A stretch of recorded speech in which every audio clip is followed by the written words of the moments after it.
구약성경 997쪽 이사야 27장 1절 2절 말씀 제가 받들어 읽겠습니다.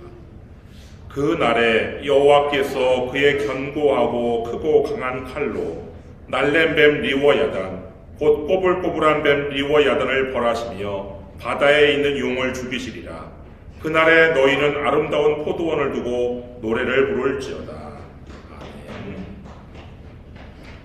그날, 이 그날은 예언서에서 반복되는 종말적인 표현으로 하나님께서 역사 속에 결정적으로 개입하시는 심판과 구원의 날을 가리키는데, 이 이사야 묵시록 24장부터 27장까지 이사야 묵시록이라고 부르는데, 이 이사야 묵시록의 마지막 장인 27장에도 그날이 여러 번 등장해요.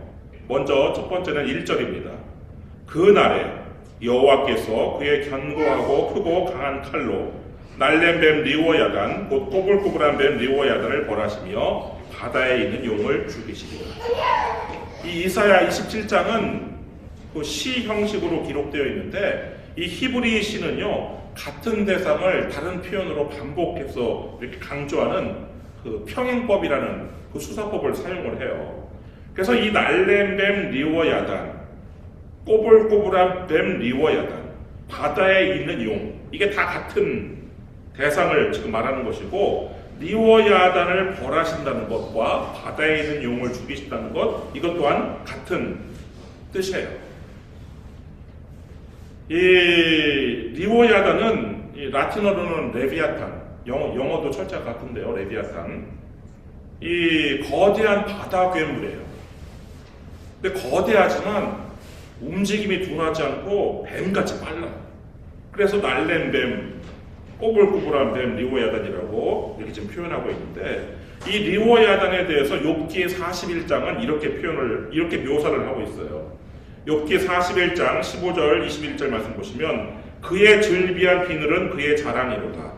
튼튼하게 봉인하듯이 닫혀 있구나. 그의 입김은 숯불을 지피며 그의 입은 불길을 뿜는구나. 리워야단은요 입에서 불을 내뿜어요. 입에서 불을 내뿜는 바다용, 이 리워야단은 쉽게 죽지 않아요. 욥기 41장 26절 말씀 보면, 칼이 그에게 꽂혀도 소용이 없고 창이나 투창이나 화살촉도 꽂히지 못하는구나. 인간의 칼, 인간의 무기로는요 이 리워야단을 죽이지 못해요. 그러나 그날이 오면 하나님께서 하나님의 견고하고 크고 강한 칼로 이 리워야단, 이 바다에 있는 용을 죽이실 것인데, 용의 머리를 깨뜨려서 부수실 거예요. 시편 74편 13절 말씀 보면, 주께서 주의 능력으로 바다를 나누시고 물 가운데 용들의 머리를 깨뜨리셨습니다.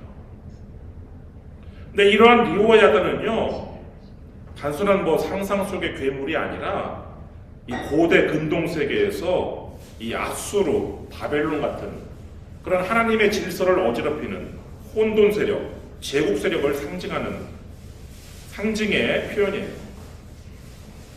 물론 성경 전체의 계시로 볼 때는 이 악의 세력은 궁극적으로 사탄과 연결되죠.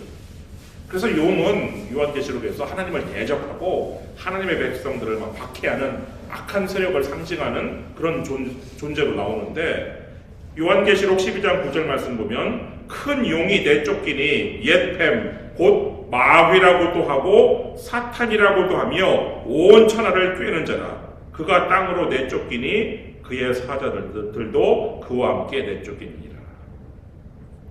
이 약한 세력의 힘은요 이 현재 우리가 살고 있는 세상에서는 얼마나 강한지 몰라요. 사실 하나님의 아들 예수 그리스도께서도 이 악한 세력의 그 폭력 속에서 십자가에 달려 돌아가셨어요. 그러나 예수님께서 십자가에 달려 돌아가신 것은 그 악한 세력이 볼 때는 자신들이 승리한 것처럼 보였지만, 사실은 하나님의 구원 계획 속에서 허락된 사건이었죠. 인간의 죄, 사탄의 악한 의도가 십자가를 만들어 예수님을, 하나님의 아들 예수 그리스도를 못 박아 죽였지만, 하나님은 그 십자가를 통해서 구원의 길을 여셨어요. 물론 잠시는 하나님께서 침묵하는 것처럼 보였어요. 마태복음 27장 46절 말씀 보면 제9시쯤에 예수께서 크게 소리질러 이르시되 엘리 엘리 라마 사박다니 하시니 이는 곧 나의 하나님 어찌하여 나를 버리셨나이까 하는 뜻이라. 악이 너무 강할 때는요, 하나님이 도대체 어디 계신지, 하나님은 왜 이렇게 침묵하고 계시는지 그런 마음이 들어요. 그러나 사실은 하나님께서는요, 하나님의 아들과 함께 그 악의 현장에 계셔서 그 고통을 몸소 느끼셨던 거예요. 그리고 얼마나 그 아들의 고통을 참아볼 수 없어서 해를 가리셨어요. 그 마태복음 27장 45절 말씀 보면 제6시로부터 온 땅에 어둠이 임하여 제9시까지 계속되더니. 여러분, 이것은 자연적인 일식 현상이 아니에요. 어떤 일식이 3시간이나 계속 지속이 되는 일식이 어디 있어요? 하나님께서는요, 그 고통의 현장에서, 그 악의 현장에서 그 고통을 몸소 느끼셨지만 3일 후에 예수님의 부활로 악의 세력에 대한 승리를 선언하셨어요. 그리고 그날이 오면 이 악을 일삼았던 이 사탄을 멸하실 것인데, 요한계시록 20장 10절 말씀, 또 그들을 미혹하는 마귀가 불과 유황못에 던져지니 거기는 그 짐승과 거짓 선지자도 있어 세세토록 밤낮 괴로움을 받으리라. 그래서 이러한 악의 패배와 의의 최후 승리를 믿는 사람들은 잠시의 이익 때문에 악의 편에 설 것을 철저히 거부해요. 잠시 손해를 보고 심지어 화를 입는다 할지라도 의의 편, 옳은 일을 하는 편에 서는 것이죠. 둘째는 2절입니다. 2절 말씀 보면 그날이 또 나오는데, 그날에 너희는 아름다운 포도원을 두고 노래를 부를지어다. 그날이 오면 하나님의 백성들이 아름다운 포도원을 두고 노래를 부르는데, 이 아름다운 포도원, 이것은 하나님과 하나님의 백성들 사이의 관계를 표현하는 여러 표현 중에 하나예요. 예를 들어 3절 말씀 보시면 나 여호와는 포도원 지기가 됨이여 때때로 물을 주며 밤낮으로 간수하여 아무든지 이를 해치지 못하게 하리로다. 하나님은 포도원 지기, 그리고 하나님의 백성은 포도원. 이 상징, 이 비유가 하나님과 하나님 백성과의 관계에 대한 비유 중에 하나인데, 하나님은요 포도원 지기로 포도원에다가 아주 최고 극상품 포도나무를 심었어요. 이사야 5장 2절 말씀 보시면 땅을 파서 돌을 제하고 극상품 포도나무를 심었도다. 그 중에 망대를 세웠고 또 그 안에 술틀을 팠도다. 좋은 포도 맺기를 바랐더니 들포도를 맺었도다.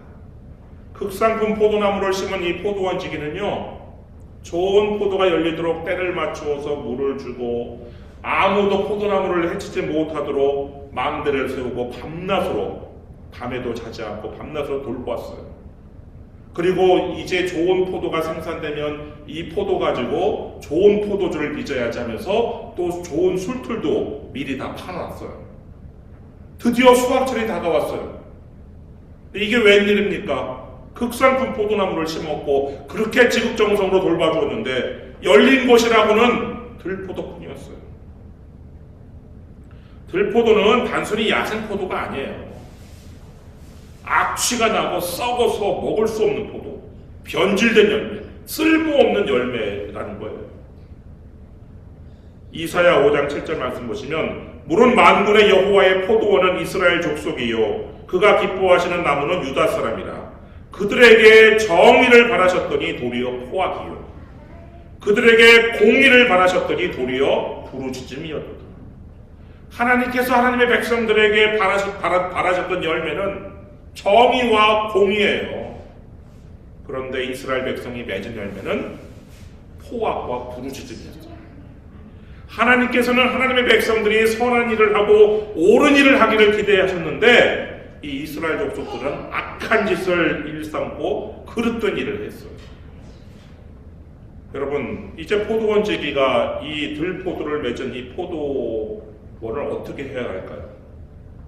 이사야 5장 5절 말씀 보시면 이제 내가 내 포도원에 어떻게 행할지를 너희에게 이르리라. 내가 그 울타리를 걷어 먹힘을 당하게 하며 그 담을 헐어 짓밟히게 할 것이요. 포도원 울타리를 걷고 포도원 담을 헐어버리셨어요. 그래서 이 북왕국 이스라엘은 아수르에게 뜯기게 하셨고, 이 남왕국 유다는 바벨론에게 짓밟히게 하셨어요. 근데 하나님께서 이스라엘을 이렇게 심판하신 목적은 이스라엘의 진멸이 아니었어요. 이스라엘이 회개하고 하나님 앞에 바로 서도록 하기 위함이었죠. 그래서 심판받았던 이스라엘이 회개를 해요. 오늘 본문 9절 말씀 보시면 야곱의 불의가 속함을 얻으며 그의 죄 없이 함을 받을 결과는 이로 말미암나니 곧 그가 제단의 모든 돌을 부서진 횃돌 같게 하며 아세라와 태양상이 다시 서지 못하게 함에 있는 것이라. 이스라엘이요, 하나님의 심판을 받은 후에 회개하고 이교 제단의 모든 돌을 헐어서 다 가루를 만들었어요. 그리고 우상을 다시 세우지 아니했어요. 여러분, 회개는요, 말이 아니라 행동이에요. 하나님께서는 이렇게 회개한 이스라엘을 용서하시고 이스라엘은 하나님의 용서 아래 다시 회복될 것인데, 6절 말씀 보시면 후일에는 야곱의 뿌리가 박히며 이스라엘의 움이 돋고 꽃이 필 것이라. 그들이 그 결실로 지면을 채우리로다. 그리고 이번에는요, 좋은 열매를 정말 온 땅에 가득 찰 만큼 풍성하게 소출을 내는 아름다운 포도원이 될 것이라는 거예요. 그래서 그날이 오면 하나님의 백성들이 그 아름다운 포도원을 두고 노래하는 기쁨의 공동체가 된다는 것이 오늘 본문 2절의 말씀이죠. 요한계시록에서도 구원받은 하나님의 백성들은 노래를 불러요. 요한계시록 15장 2절 말씀 보면 또 내가 보니 불이 섞인 유리바다 같은 것이 있고 짐승과 그의 우상과 그의 이름의 수를 이기고 벗어난 자들이 유리바닷가에 서서 하나님의 검은고를 가지고. 하나님께 노래하는 하나님의 백성들은 누구냐? 악에게 지지 않고 이긴 자들. 그 이긴 자들이요, 하나님의 보좌 앞에는 유리바다가 있는데 그 유리바다 가에 서서 노래를 해요. 어떤 노래를 하냐면 요한계시록 15장 3절 하나님의 종 모세의 노래, 어린 양의 노래를 불러 이르되 주 하나님 곧 전능하신 이시여 하시는 일이 크고 놀라우시도다. 만국의 왕이시여 주의 길이 의롭고 참되시도다.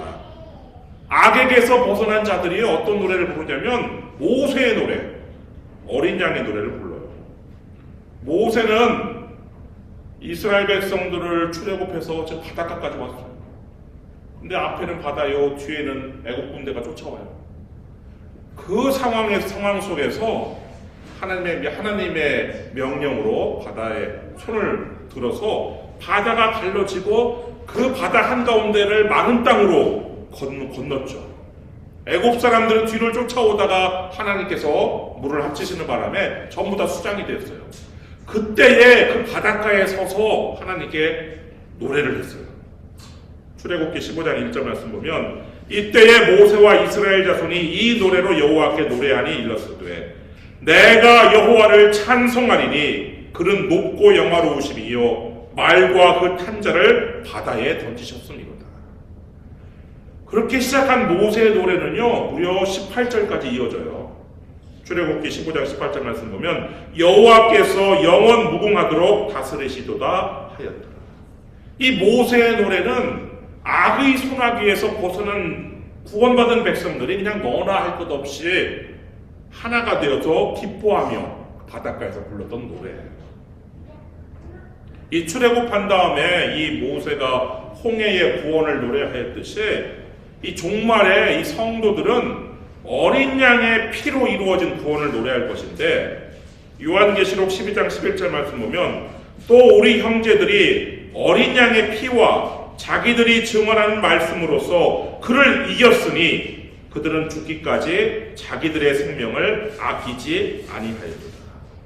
이 악에게 지지 않고 이 승리할 수 있었던 비결이 뭐냐면 어린 양의 피와 말씀이었어요.